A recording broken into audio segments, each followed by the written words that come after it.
Meroe, la capital de los faraones negros.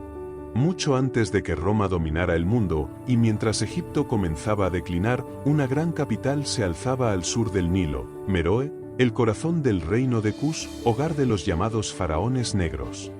Durante siglos, esta ciudad fue considerada un mito. Pero los descubrimientos arqueológicos cambiaron la historia. Pirámides más antiguas que muchas egipcias, templos dedicados a dioses africanos y egipcios, hornos de hierro, palacios reales y tumbas llenas de símbolos olvidados emergieron de la arena sudanesa. Los manuscritos antiguos griegos, romanos y nubios describen a los reyes de Kush como gobernantes poderosos, sabios en astronomía, metalurgia y religión. Meroe no solo imitó a Egipto, lo desafió. Sus faraones llegaron a gobernar el Nilo desde el sur, usando coronas dobles y escribiendo su propia historia. Uno de los mayores misterios fue su escritura, el meroítico, un lenguaje aún no completamente descifrado. Inscripciones en estelas y templos hablan de rituales, reinas guerreras las Kandaques y de una relación directa entre el cielo, la tierra y el poder real. Las excavaciones revelaron algo más inquietante: Meroe era un centro de conocimiento. Mapas estelares, alineaciones solares y ceremonias ligadas al tiempo sugieren que los faraones negros creían custodiar un orden cósmico, no solo un reino. ¿Por qué fue borrada de la historia? Algunos textos romanos la describen como una amenaza. Otros la redujeron al olvido. Pero la arena no pudo ocultarla para siempre. Hoy, Meroe vuelve a emerger como lo que siempre fue, una civilización avanzada, africana y poderosa, que gobernó en las sombras del relato oficial. Y según un manuscrito fragmentado hallado cerca de sus pirámides, Meroe guardaba secretos que aún no han sido revelados. La historia continuará en próximos capítulos. Marco Polo en América antes de Colón. Según la historia oficial, Marco Polo jamás cruzó el Océano Atlántico. Sus viajes terminaron en Asia, y su nombre quedó ligado a la ruta de la seda. Pero un manuscrito olvidado, fechado a finales del siglo XIII, sugiere algo imposible. Marco Polo habría llegado a América casi 200 años antes de Colón. El texto, escrito en latín antiguo y mezclado con símbolos náuticos, describe un viaje más allá del mar tenebroso. Habla de corrientes desconocidas, estrellas distintas en el cielo y tierras verdes donde vivían pueblos que no conocían el hierro, pero dominaban el oro y el maíz. El viajero no nombra el continente, pero lo llama la Gran Tierra del Oeste, donde el sol muere y renace. Describe ríos inmensos, selvas interminables y ciudades construidas en piedra y barro. Algunos pasajes coinciden inquietantemente con las culturas mesoamericanas y andinas. ¿Por qué esta historia nunca fue contada? El manuscrito sugiere que el conocimiento fue ocultado por razones políticas y comerciales. Reconocer que Europa ya conocía esas tierras habría cambiado el curso del poder, la fe y la conquista. Al final del texto, una nota marginal escrita con una caligrafía distinta advierte: no todos los viajes deben ser recordados. Algunos deben permanecer en silencio hasta que el mundo esté listo. Si este manuscrito es auténtico, la historia del descubrimiento de América no fue un accidente. Fue una revelación retrasada. ¿La historia continuará en próximos capítulos?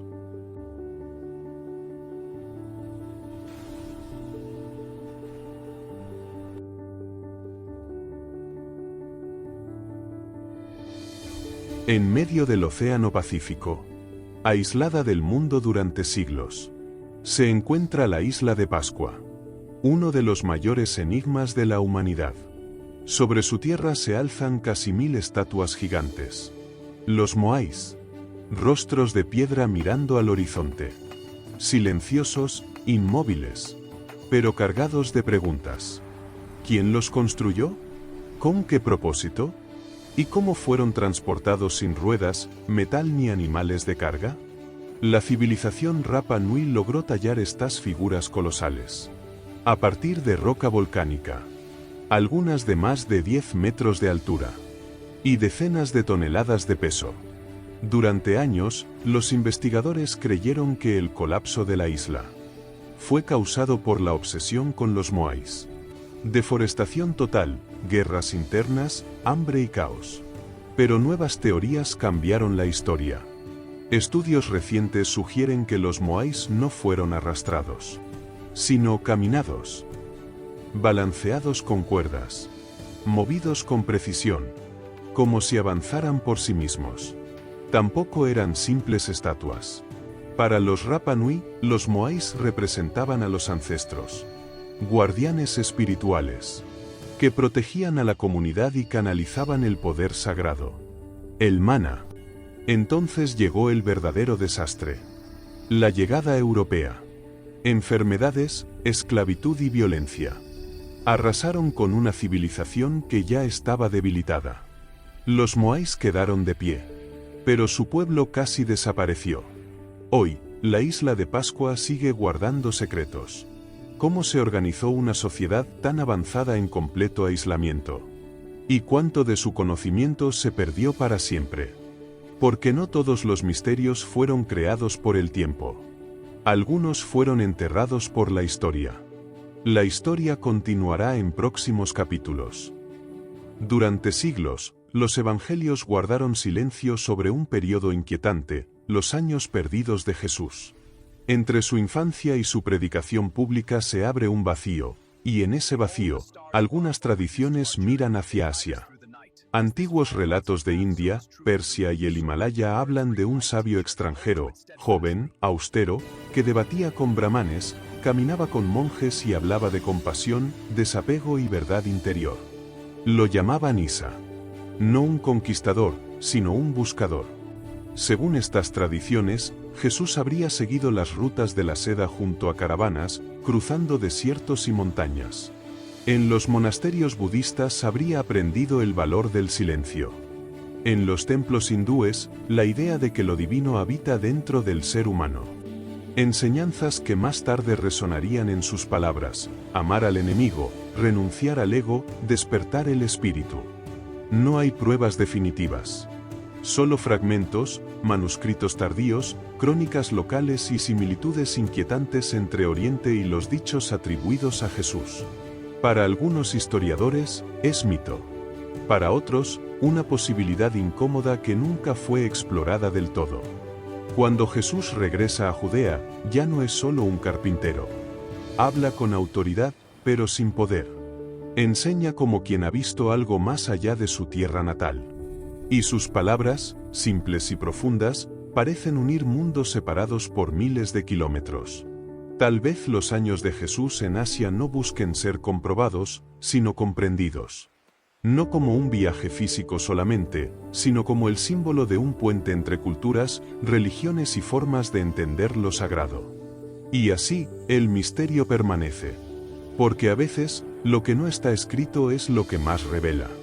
La historia continúa en los próximos capítulos. Durante siglos, una voz permaneció en silencio, enterrada bajo la arena del desierto egipcio. No fue escrita para las multitudes, sino para quienes buscaban comprender lo invisible. Esa voz es el Evangelio de Felipe. Descubierto en 1945 entre los manuscritos de Nag Hammadi, este texto gnóstico no narra milagros ni parábolas tradicionales. Revela algo más peligroso, la idea de que la salvación no llega por el sacrificio, sino por el conocimiento. Felipe describe a un Cristo distinto. No solo el que muere en la cruz, sino el que despierta la conciencia. Un maestro que enseña que el mundo material es una ilusión, y que la verdad habita en lo espiritual. Uno de los pasajes más inquietantes menciona a María Magdalena como la compañera más cercana de Jesús. No solo una seguidora, sino alguien que comprendía enseñanzas secretas que otros discípulos no podían aceptar. Esto sembró división, miedo y silencios forzados en la iglesia primitiva. El Evangelio habla de rituales ocultos, el bautismo verdadero, la unción, la cámara nupcial. Símbolos de la unión entre el alma humana y lo divino. Para Felipe, el mayor pecado no era desobedecer a Dios, sino vivir en la ignorancia. Por eso este texto fue excluido.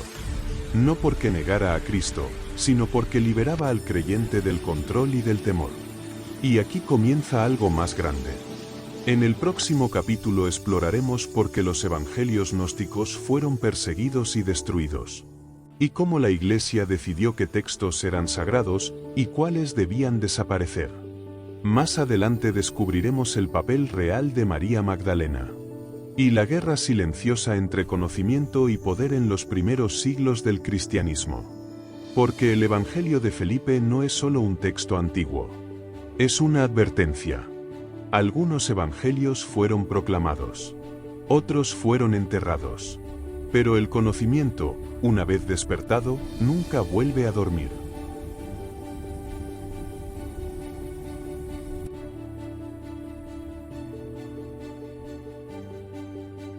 El Códice de la Biblia Hebrea. Durante siglos, la Biblia hebrea fue considerada solo un texto religioso. Pero en las últimas décadas, investigadores, arqueólogos y matemáticos comenzaron a notar algo inquietante. El texto no solo narraba historias, ocultaba patrones. Este fenómeno fue llamado el Códice de la Biblia Hebrea. Al analizar el texto original en hebreo antiguo letra por letra, sin espacios, algunos científicos descubrieron secuencias matemáticas, repeticiones estructurales y patrones estadísticos que parecían demasiado precisos para ser casuales. Nombres, eventos y fechas parecían entrelazados dentro del texto, como si hubieran sido codificados intencionalmente. Desde el punto de vista arqueológico, los rollos del Mar Muerto confirmaron algo clave. El texto hebreo se había transmitido con una fidelidad extrema durante más de 2000 años. Esa precisión hacía posible que cualquier estructura interna, si existía, hubiera sobrevivido intacta al paso del tiempo. No era una copia libre, era casi matemática. Algunos estudiosos sostienen que los antiguos escribas no eran simples copistas, sino guardianes de conocimiento. Conocían geometría sagrada, numerología hebrea y astronomía básica. Para ellos, el lenguaje no solo describía la realidad, la ordenaba. Cada letra tenía un valor, cada palabra una vibración, cada línea un propósito. Aquí entra el terreno del ocultismo político y religioso. Ciertos manuscritos medievales sugieren que líderes religiosos y gobernantes sabían de estos patrones y temían su interpretación. Revelar que el texto podía contener predicciones, ciclos históricos o advertencias habría desafiado el control espiritual y político. El conocimiento, una vez más, fue reservado para unos pocos. No se trataba de magia en el sentido moderno, sino de una visión antigua, la creencia de que el universo está escrito en código y que las escrituras eran un reflejo de ese orden invisible. Para algunos rabinos místicos, el texto no hablaba solo del pasado, sino de todos los tiempos al mismo tiempo. La ciencia moderna no afirma que el códice prediga el futuro. Pero sí reconoce algo desconcertante: la complejidad del texto hebreo supera lo esperado para una obra puramente humana de su época. La historia continuará en próximos capítulos.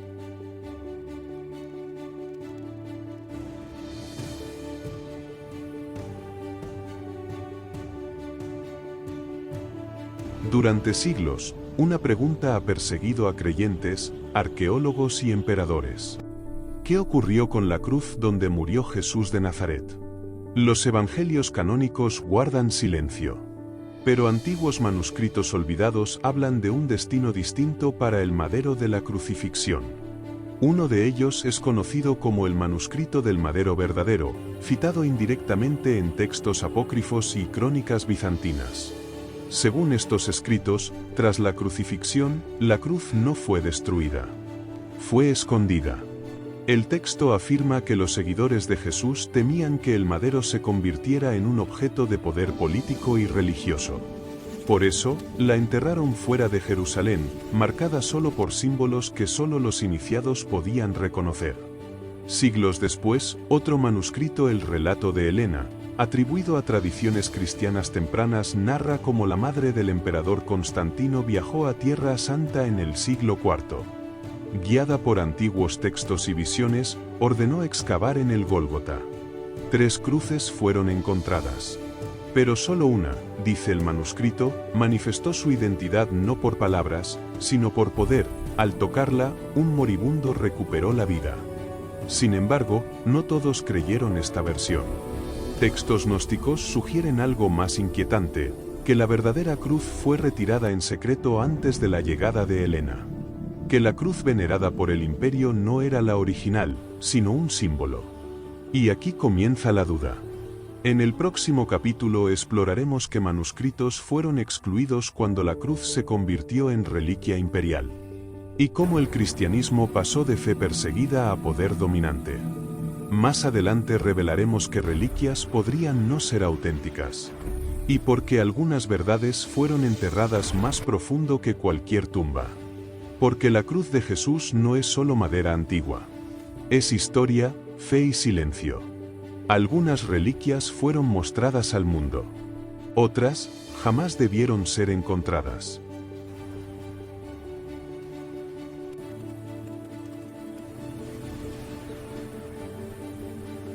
¿Dónde estaba Jesús durante los 3 días de su muerte?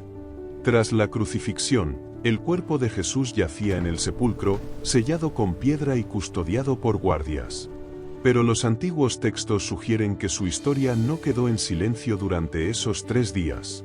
Los evangelios insinúan que, mientras su cuerpo descansaba, su espíritu descendió a las profundidades, un lugar que las escrituras llaman el Hades o el seno de Abraham. No era un reino de castigo, sino un dominio de espera, donde permanecían las almas justas desde tiempos antiguos. Allí, según la tradición, Jesús proclamó la victoria sobre la muerte, llevando esperanza a quienes aguardaban la redención. Otros escritos tempranos afirman que rompió las puertas del abismo, enfrentando a las fuerzas de la oscuridad y anunciando el cumplimiento de las promesas hechas desde el inicio de la humanidad. No fue un tiempo de descanso, sino de misión, un acto decisivo entre la muerte y la resurrección. Así, mientras el mundo creía que todo había terminado, algo se estaba cumpliendo en lo invisible.